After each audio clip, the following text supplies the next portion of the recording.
Welcome to the bold analysis, ladies and gentlemen. I want to start by saying thank you very much for those who've been supporting us throughout this year. Um, Happy New Year 2023 to all of us here as Bold family, those who are enjoying with their families abroad and those who are also within the country. Thank you very much. Enjoy. Let's pray for 2023 to be a year of abundance. Back home, that's why my background is still green, the best place to be, and I know some of us wanatamani sana. Santeni sana. So let's get into matters politics. On 25th and 26th December, President William Samoei Ruto held a consultative meeting with Rift Valley leaders.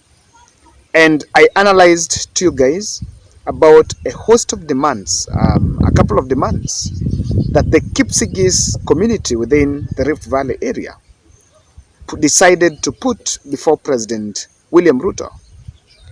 And after that, remember, apart from the North and the South Rift factions, William Ruto also spoke passionately to the Kalenjin nation.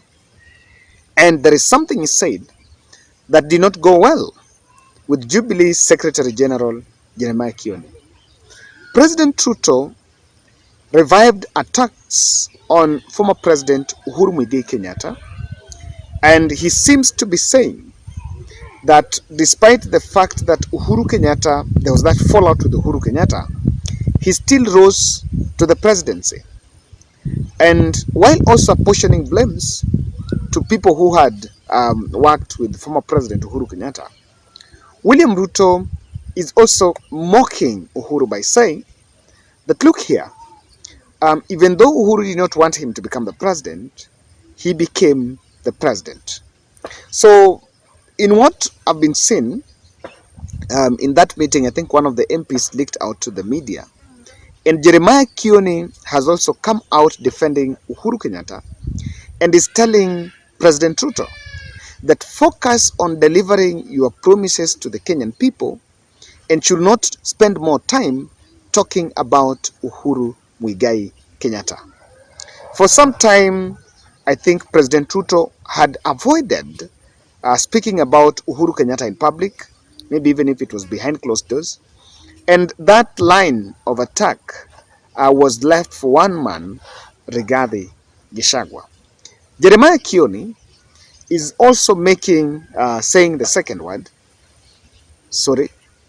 that President is saying, Ruto is saying that everything that Uhuru does and everything that Uhuru have, including the peacekeeping missions abroad, is courtesy of William Samoei Ruto. And of course, we may not be privy to all this, but what I have seen and what I was actually asking is this: if the president was meeting Kalenjin leaders, then what was the relevance of Uhuru fallout in that meeting? Or rather, that discussion about Uhuru fallout, what was the relevance? Even though I've also gathered he was telling the members of parliament that always stick with people who stood by you, saying that despite of standing by former President Uhuru Kenyatta for all that time, Uhuru still decided to support Raila Odinga. And I just want to divert a bit and say that while William Ruto have always peddled this narrative that Uhuru did not want him to become president, I find that narrative a bit misconstructed. Because of that fallout, Ndindi Nyoro has always said that the fallout was perhaps a blessing in this case.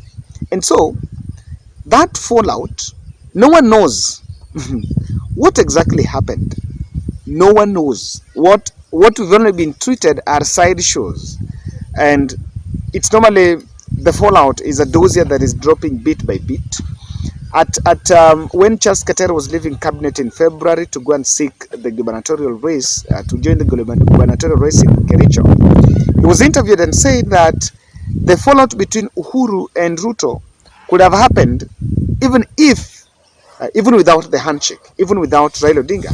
And he said that it had started way back towards the end of the first term. But because of political convenience and Uhuru needed the second term, they decided to work together.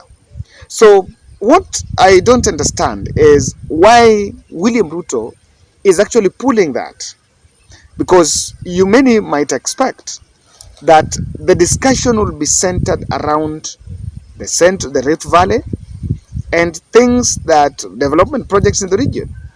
But when meeting these leaders, it seems that there is a narrative that the president still wants to bring. Secondly, there is a discussion about Uhuru's peacekeeping mission. Well, it has been treated that it's at the mercies of President Ruto. So I've always asked, if Kenya was to be given that role, who else would have played it? If not Raila, Ruto, if not Raila, Uhuru, or Kalonzo, who else might have played it?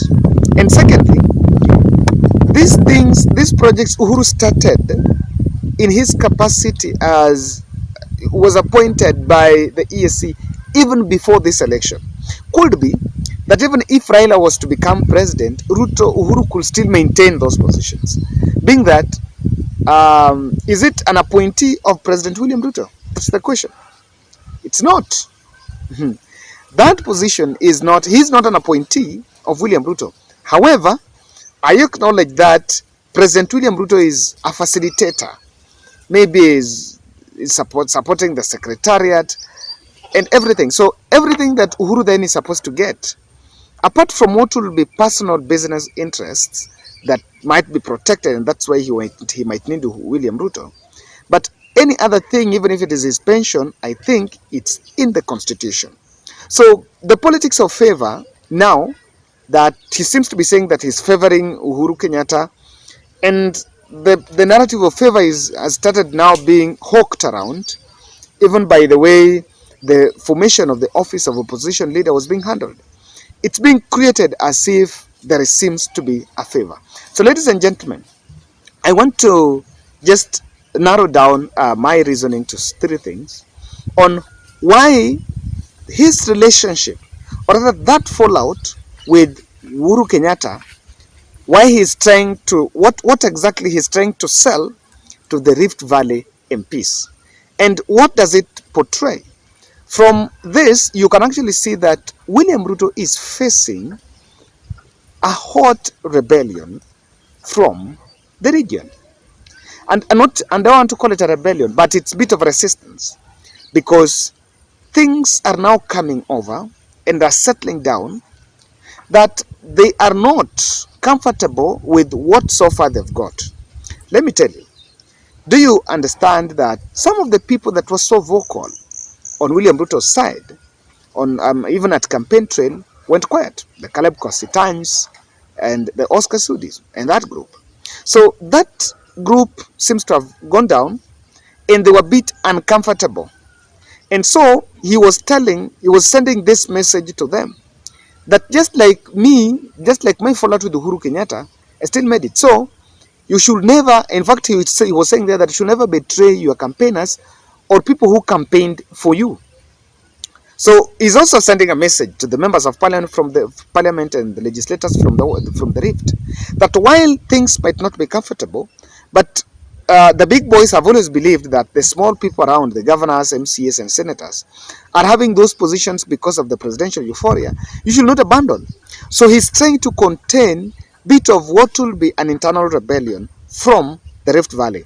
That message targets them, and that is what is being packaged in revisiting Uhuru Kenyatta's fallout. Secondly, I don't know what is this obsession, but from William Ruto's side, he still wants to show the good gentleman he is in politics by saying that despite of them not being in a good in a good relationship with the former president towards the end of Uhuru Kenyatta's reign, he still gave that position, or rather he still extended that support to Uhuru Kenyatta. Okay, I need to make it clear. While I'm not sure, I'm not privy to this, but while it needs the blessings of William Ruto for Uhuru Kenyatta to perform not even to perform in that front, but maybe Uhuru Kenyatta to get to that position. But we must not also override the fact that this is not a favor. This is something that Uhuru Kenyatta had started. Uhuru Kenyatta is on record saying that on those peacekeeping missions, he was amongst the fundraising team. So he fundraised for the support of those missions. And so no one should come out and say that because it's because of me, that's why I got it. But because of political expediency, it's interesting to, and it's convenient to take the credit that I made Uhuru who he is. Lastly, Ruto is responding to what is responding to the ridicule from a section of Kenyans, actually from us, on favoring his campaigners. There have been a strong activism on Gamer side, and even his allies have come on public defending the fact that it's priority.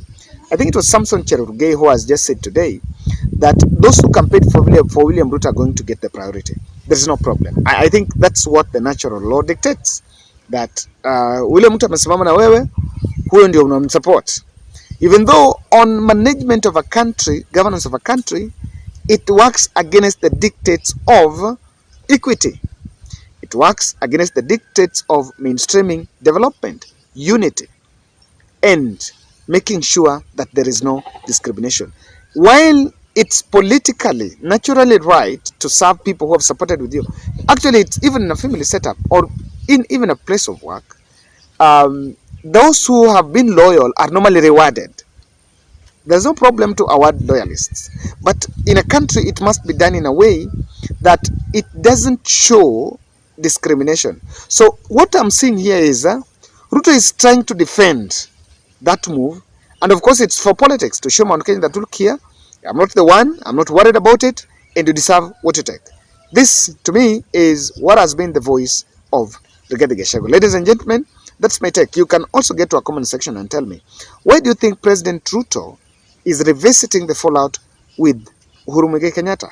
I can promise you, it might take even 20 years or 2 or 5 years.